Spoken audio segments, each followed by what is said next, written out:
उसको कहते हैं जिसमें जो कॉन्सेप्ट्स होते हैं वो वर्किंग में होते हैं, 3D में होते हैं। इससे बच्चों को ना थोड़ा इंटरेस्ट आ जाता है कि कॉन्सेप्ट को समझने में। अब हमें पता है कि मैथ्स थोड़ा लॉजिकल भी होता है, कहीं कहीं बोरिंग भी हो जाता है जब हमें थ्योरी पढ़नी होती है। बट लेकिन अगर हम थ्योरी वाले कॉन्सेप्ट्स को भी वर्किंग में ला के और 3D वे में ला के समझाएं तो उनके अच्छी तरह से समझ में भी आएगा और उनको लाइफ टाइम याद भी रहेगा। जस्ट लाइक इसमें 7 पार्ट्स है। फर्स्ट पार्ट हम देखें तो टाइप्स ऑफ एंगल है। टाइप्स ऑफ एंगल में हम बहुत कंफ्यूज रहते हैं कि ऑब्ट्यूज और एक्यूट एंगल, राइट।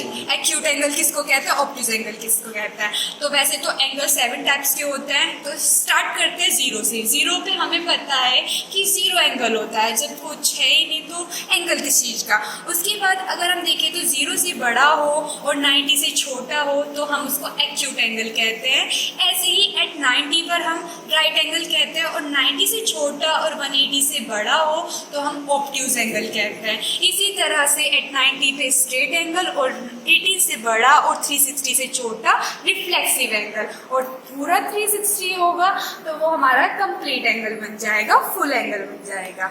उसके बाद हमारा है दूसरा, ये है application of derivation rules theorem. Rules theorem class 12 की एक थ्योरम है जिसमें हम बताया जाता है कि हम 2 रियल वैल्यू पुट करते हैं, FA इक्वल टू FB, और इसमें कंडीशन ये होती है जो FX होता है वो कंटिन्यूस होता है और जो FX होता है वो डिफ्रेंशिएट भी होता है, और FA इक्वल टू FB तो होता ही है। उसके बाद जब हम इसमें वैल्यू पुट करते हैं, इधर से एक टेंजेंट क्रिएट करते हैं और वैल्यू पुट करते हैं, तो हम देखते हैं इसमें कोई चीज़ नहीं आ रहा है, ये है ना सेम वैल्यू सेम उस पर ही दे रही है। और एक जगह ऐसा भी आता है कि अलग वैल्यू पे भी एक पॉइंट ऐसा होता है कि वे सेम पॉइंट पे लाई करता है। उसके बाद हम देखते हैं सेट। सेट क्या होता है, ग्रुप ऑफ एलिमेंट या कलेक्शन ऑफ ऑब्जेक्ट, सेट कहलाता है।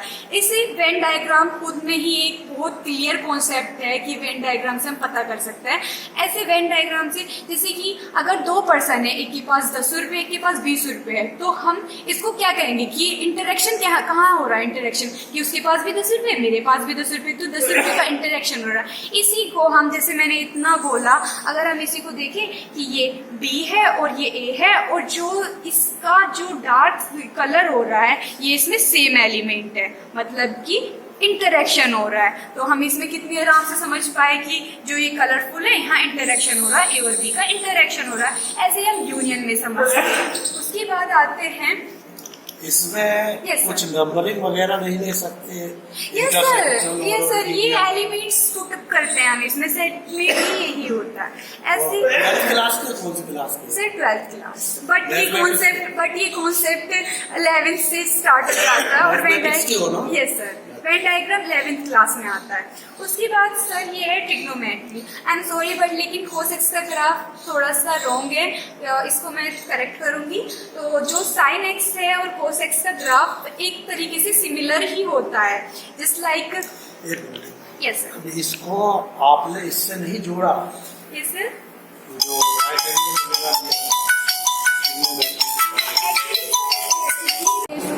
जो तो वो ना थोड़ा ना ऐसे एक्टिव सा नहीं होता, बट लेकिन अगर उसके पास ये वर्किंग मॉडल हुआ, हाँ, तो वो किसी की तो डिपेंड नहीं होगा किसी पे कि भाई मेरा सुनो तब मेरे को पता चलेगा मेरे लर्न हुआ है नहीं हुआ है। तो जैसे देखते हैं कि सर आपको साइन थीटा अपन कोस थीटा का मान पता है? यस सर बताइए। Yes, tan theta. तो अगर ये गलत होता तो ये लाइट फ्लो बिल्कुल नहीं करती, जैसे हम देखते हैं कि ये कर रही है नहीं कर रही है, तो ये कहीं भी नहीं कर रही है। ऐसे ही जो बच्चा होता है वो देखता है कि अच्छा इसमें ये बताओ का प्लस खा का होल स्क्वायर इक्वल टू क्या होगा? यस का प्लस खा का का प्लस खा का स्क्वायर प्लस खा स्क्वायर प्लस 2 का खा। पूरे दिमाग लगाया इसने और चैलेंज स्वीकार किया। क्या नाम है बेटे तेरा? सर सना त्यागी। सना त्यागी। मैथमेटिक्स में क्या है, फॉर्मूले तो रट लेंगे बच्चे, 30-40 फॉर्मूले इकट्ठे किए रट लिए, उनको प्रैक्टिकली आ प्लस बा का होल स्क्वायर, इस तरह से आ माइनस बा का, आ क्यू माइनस बा क्यू, तो इस तरह से प्रैक्टिकली जब एक बार देख लोगे तो फिर कभी भूल नहीं सकते हो। सर ऐसे अगर साइन 2a देखें तो हम 2 sin a और cos a बनता है। और इससे ना जो बच्चा होता है अगर उसका गलत भी होता है और अगर नेक्स्ट टाइम उससे पूछा जाए तो एकदम से उसको याद आता है, अरे उधर गलत हुआ था, इधर मैं गलत नहीं होने दूंगा, तो वो सही आंसर देगा और इससे थोड़ा इंटरेस्टिंग भी होता है। उसके बाद होता है types of function. Types of function क्या है?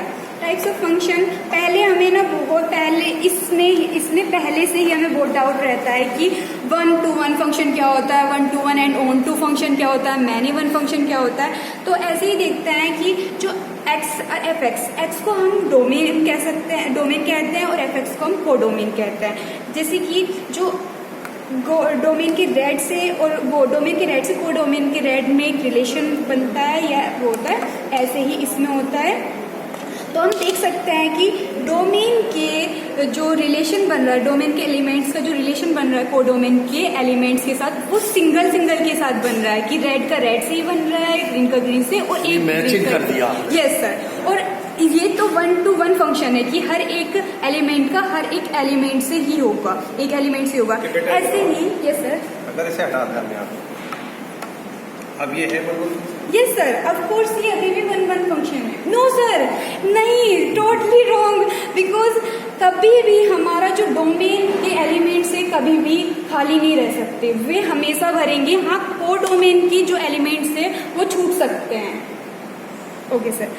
फिर उसके बाद अब 1-1 इधर भी आ रहा है, 1-to-1 और एंड ऑन-टू, तो इधर ऑन-टू का आ जाता है। ऑन-टू का कुछ नहीं होता, बस ये होता है कि वो डोमेन के जो हर एक एलिमेंट कोडोमेन की हर एक एलिमेंट से कनेक्ट होता है, जो कोडोमेन होता है वो ही हमारा रेंज बन जाता है ऑन-टू फंक्शन में। तो इसमें भी ऐसे ही है, जैसे आप देख सकते हैं कि हर एक एलिमेंट से कनेक्टेड है। उसके बाद मैनी-वन फंक्शन है, जैसे आप देख सकते हैं कि जो कोडोमेन के 2 एलिमेंट है वो डोमेन के 2 एलिमेंट कोडोमेन के एक ही एलिमेंट से कनेक्टेड है, तो इसको हम मैनी-वन फंक्शन कहेंगे। और इसमें भी ऐसे ही है, 2 एलिमेंट एक एलिमेंट से कनेक्टेड है, बट लेकिन कॉन्सेप्ट क्या रहा है ऑन-टू का, कि सारे के सारे फिल हैं कि जो fx है वो जो x है वो fx के हर एक एलिमेंट्स में कनेक्टेड है, उसका रिलेशन है। अच्छा बेटा, ये बताओ इससे और क्या कह सकते हैं सर इसको? सर और कौन से टाइप का हो सकता है relation?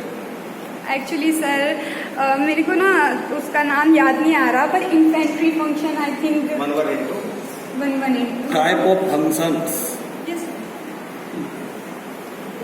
Very good. Okay sir. Next है कोरस्पॉन्डिंग एंगल।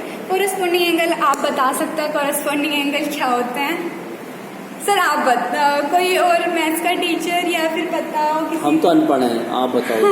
बताना तो तुम्ही को पढ़ना है। ओके सर बस मैं यहाँ जो सीखेगा वो सीखेगा। Yes sir.